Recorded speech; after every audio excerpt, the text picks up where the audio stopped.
Okay, here we have a 25th scale. This is a 1940 Ford pickup. Obviously, it's a pickup truck.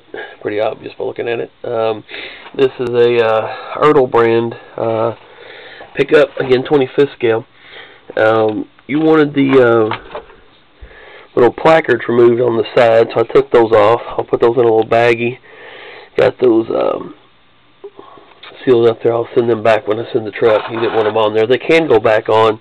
Had to drill the little rivets out. I thought they just snapped on, but there was like little brads that were pressed on, and so they had to grind those down a little bit and pop this off. They will go back on there if you want to. A little bit of hot glue or model glue or something to hold them back on there. You might even want to put your own name on it or something and mount them back on there. Anyway, 1940 Ford. Not a whole lot to this one. The doors do not open. The hood does not open on this either. That's the only thing that really does anything. The rear stakes will come off the back of the bed, and get that back in there. That's pretty. I thought these would be plastic. These are actually metal, which I thought was pretty cool. Like I said, I just thought they would be a plastic piece, but they're not. They're actually metal. I did not try to take them out of the bed itself. I was going to try that, and I decided against it. I don't know if they used some type of epoxy or something in there. You didn't ask me to take those out, but I was going to try to pull them out in case you wanted to have the truck displayed without those on.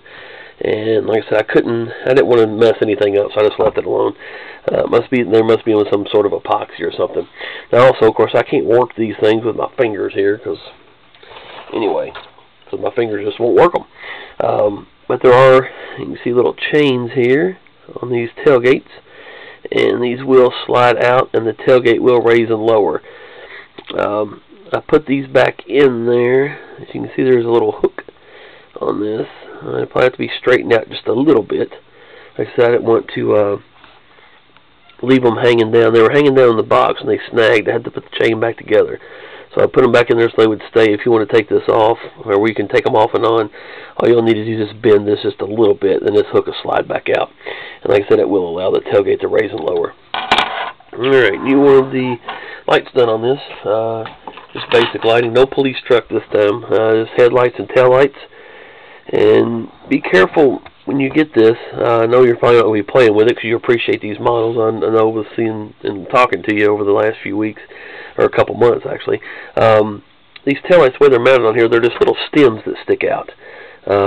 They're on there pretty well. As you can see, I'm pushing on this one. It's not even bending. Actually, the bumper is giving a little bit, not the lights. But just be careful when you're cleaning it or something. So when you're wiping it down or whatever, you don't snag your cleaning towel or something on there and end up breaking those lights off. You don't want to do that. You wanted the battery mounted underneath the truck, which I did. You can see a little small battery right here. It's a 23A. I'll leave this one in the truck. It's a brand new one, and I'll send you an extra one as well, so you won't have to worry about replacing it for a while. But I'll give you, or buying another one for a while. But I'll give you an extra battery. The switch for it's located right here on the back. Go ahead and flip this on, and you'll see up at the warm white LEDs in the front instead of the real bright white lights like the newer cars and stuff have on them. These are called warm white. And you see they're more of a yellow, not really yellow. I don't want to say yellow because you end up thinking they're yellow, but a more natural looking headlight, especially on the truck of the day. Like I said, a 1940 truck probably didn't have super bright headlights. And if I'm not mistaken, in the 40s, it might have still been 6 volt. I'm sure I'm going to get a comment on that. Somebody's correcting me there, but they may have been 6 volt. But anyway, I'm sure they weren't as bright as this, for sure. So you've got your warm white headlights. We'll spin this around to the back, and you've got your red tail lights in the back, like I said, right there above the bumper. Like you can't see them because they're on. I don't know. I had to describe where they're at. Anyway, overall, pretty cool little model. I kind of liked it myself, as a matter of fact, especially for the price you got it for. It worked out pretty well. No decals on the door, as you remember, so we didn't have to take the decals off. Also, another thing I noticed on this truck, the front wheels are posable. There's a steering wheel in there. You can't steer the wheels, but they will actually move. So kind of, I don't know why, but most of your hot rod magazines and stuff you see cars displayed, they always have the wheels turned a little bit. So I think it looks kind of cool. But yeah, they will actually turn, and so you can kind of pose the front wheels, kind of gives it a little bit cooler look, sitting there like that with the wheels cut. So anyway, there you have it. I appreciate it, and I'll get this mailed out. We'll work out the payment plan on this, or the payment method on this, and I'll get this mailed out to you. And hopefully I can do another one or two for you, man. I appreciate the build and the emails back and forth.